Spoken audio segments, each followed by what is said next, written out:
Imagine a road so cursed that dozens who drove on it never made it back alive. Locals whisper it's haunted. Police call it a mystery. And travelers? Well, they call it the road of no return.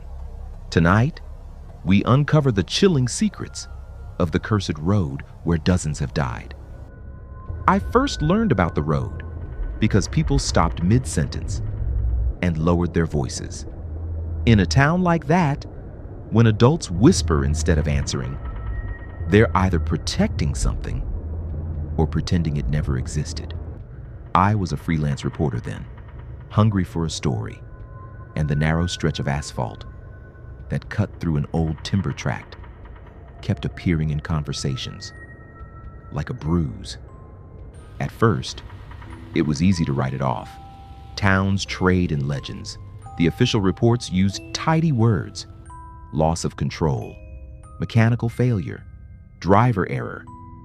But the paper trail contained stubborn inconsistencies: cars found with doors locked from the inside, engines still warm, personal effects scattered in odd patterns, and bodies with internal trauma. That didn't match the wreckage. My name is Daniel. I read every file I could get: 911 transcripts, accident reports, autopsies, coroner notes. I drove the road in daylight until I knew every pothole by memory. The curve at mile marker 7 looked ordinary, but in the records, it was a repeating line. Most incidents happened on rainy, foggy nights when visibility collapsed and drivers had no margin for error. Witnesses told a different story from the dry language of police notes. They spoke of taillights that stretched like ribbons, headlights that blinked in warnings, and a deep metallic hum that clung to the air. Claire, who was returning from a funeral, told me she followed a taillight. She braked and woke up in a ditch half a mile down the road. Her watch stopped, mud to her knees, a bruise on her temple, and a smear of something dark on her sleeve. Names attached to statistics made the narrative harder to dismiss. James and Emily were careful people. Their pickup was found crumpled against an oak. James lay slumped over the wheel, eyes fixed and terrified. Emily was missing. Her phone pinged towers miles away. Hours later, and a partial signal traced a crooked path that never explained her absence. Following records led me to a contractor's abandoned compound near the trees. Invoices and memos suggested irregular nighttime activity. Former employees remembered odd deliveries, tests done at strange hours, and supervisors who warned them to stay quiet. One foreman talked about a building burned after an inspector raised questions, and shipments of vats and machinery that hadn't been fully accounted for. Then, an anonymous thumb drive arrived at my office with a note: if you're brave enough. The files were a muddle of grainy photos and short videos, chains looped through guardrails, muddy footprints leading from a pickup with one door open, and GPS coordinates that aligned with accident dates. The images pulled the paper trail into something tactile. I hired a small forensics team to examine a clearing shown in the photos. They found disturbed soil, fragments of an old license plate, and traces of human blood. The landowner refused a full search, and the chain of custody was imperfect, but the lab confirmed human markers. A retired tow truck driver named Ortiz called me. He said he had towed more than one warmed engine and watched people from the vehicles slip into the tree line carrying odd cargo. He had filed reports that never prompted an arrest. The sheriff's office was polite, but defensive. Sheriff Powell insisted investigations were thorough and that the town didn't need a sensationalist narrative. But when I showed him the photographs and county equipment logs, his jaw tightened. He allowed me to see an internal memo referencing unaccounted nightly movements by a subcontractor during the span of alarming incidents. It began to look like manipulation. Tires were burned in patterns, chains were set to snag a drifting wheel, poles appeared and vanished. Whoever did it seemed to understand hours and rhythms, how a frightened driver reacts when their tires fail or headlights vanish.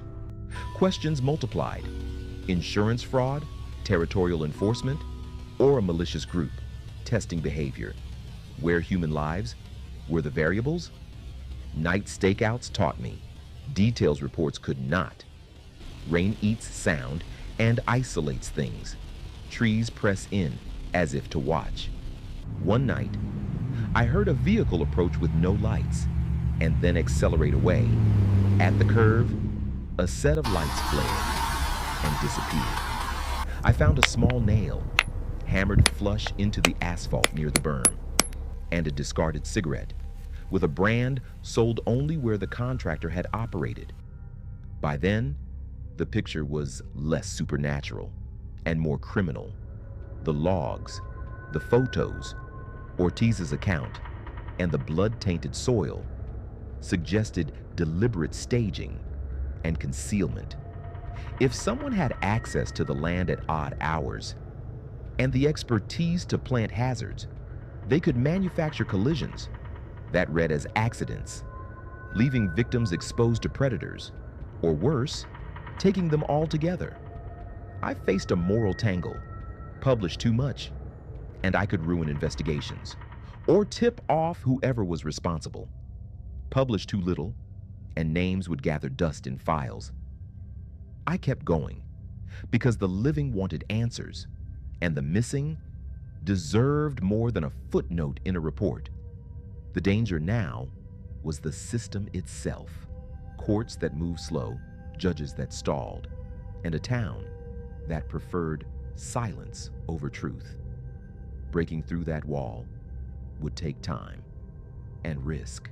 When I finally stood on the shoulder after midnight, rain in my face, and the road's white line vanishing into a black wall of trees, I understood why people whispered.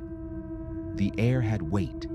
The highway's hum felt like a distant engine, and the forest breathed in time with it.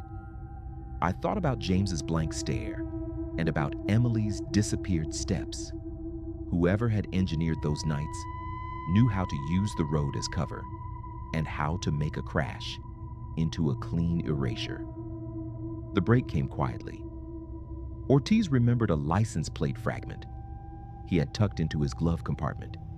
He'd kept it for years. When I traced the numbers to a truck, registered to a shell company, tied back to the contractor's invoices, the link tightened. The county's records showed irregular transport permits and nights when heavy equipment rolled through under cover of darkness. That evidence did not solve everything. It tied activity to people and to a pattern, but it did not explain why bodies disappeared or why some victims showed signs of internal injury inconsistent with their crashes. It did, however, mean the road's terror had a maker. That was a relief in one way, because if people were responsible, they could be found. I had police memos, forensic receipts, a tow driver's testimony, and a map of odd deliveries that matched the accident dates. The road could no longer be left to haunt itself. It was, in the clearest sense, a crime scene allowed to sit open for too long. The day the warrants arrived, it felt ordinary. The evidence folder I handed the district attorney was small, but tightly packed. Ortiz's plate fragment, the thumb drive with photos and GPS stamps, lab notes showing human markers in disturbed soil. Malcolm Reyes, the DA, didn't look like a man surprised. He looked like a man waiting for a reason to push through red tape. We moved at night because the contractor's operations ran at night. Agents pooled at the compound. I rode in a vehicle with a former investigator who clicked a pencil like a metronome when he was nervous. Containers sat in rows like shipping teeth.